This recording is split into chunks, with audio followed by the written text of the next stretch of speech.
Hi, I'm Ilias, I'm Matt. I'm Tyler. and today we are going to be talking about bloodborne pathogens and OSHA. To start off, we're going to have Matt talk about the history of OSHA. Many people ask, what is OSHA and what does it stand for? OSHA stands for Occupational Safety and Health Administration, which serves as a government agency under the Department of Labor. This was established on April 28, 1971, after some terrible events that occurred in 1970, which left 14,000 workers dead from injuries and other fatalities or possible other illnesses. Ever since its creation, OSHA has reduced the death toll and has also increased the employment as well.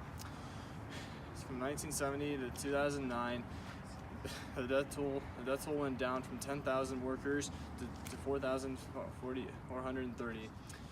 And today, OSHA continues to provide a safe and a peaceful and working environment. Along with that, they also continue to provide training programs that allow workers to know this kind of stuff. And one of the many kinds of injuries that occur are bloodborne pathogens. What is a bloodborne pathogen?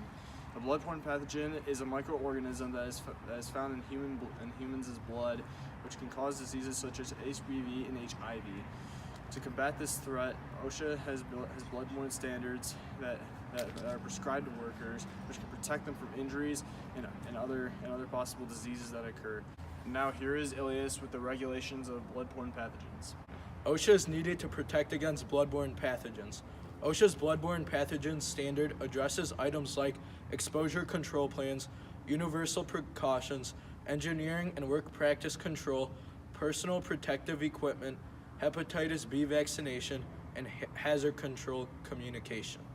Many regulations have been changed over time. For example, hepatitis B has been known to cause many illnesses. In the past, there have been no regulations related to this, but because hepatitis B is dangerous, OSHA requires employers to provide personal protective equipment. Now here's Jeffrey Tyler Voss on how bloodborne pathogens affect the workplace and employees. Hi, I'm Jeffrey Tyler Voss, and with this regulation, it establishes an exposure control point in workplaces/labs that you work in. Now workers have to update their plans annually for their employers, and also they want you to have protective equipment such as gloves, masks, gowns, and eye protection. Employers have created the opportunity for workers to get a hepatitis B vaccination for when they have been exposed to hepatitis B. Older workers have to train the new workers on the tasks they have to do in the workplace and what diseases they have the chance of getting. Now we're back with Ilias to talk about additional information about bloodborne pathogens.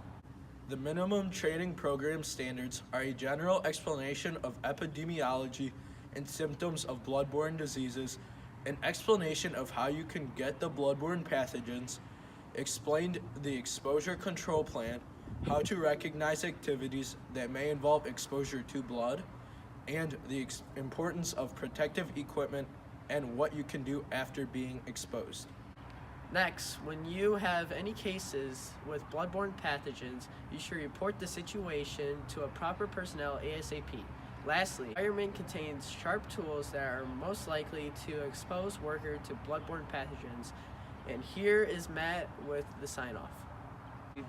Thank you for watching, and be careful when your job has a chance of you getting a bloodborne pathogen.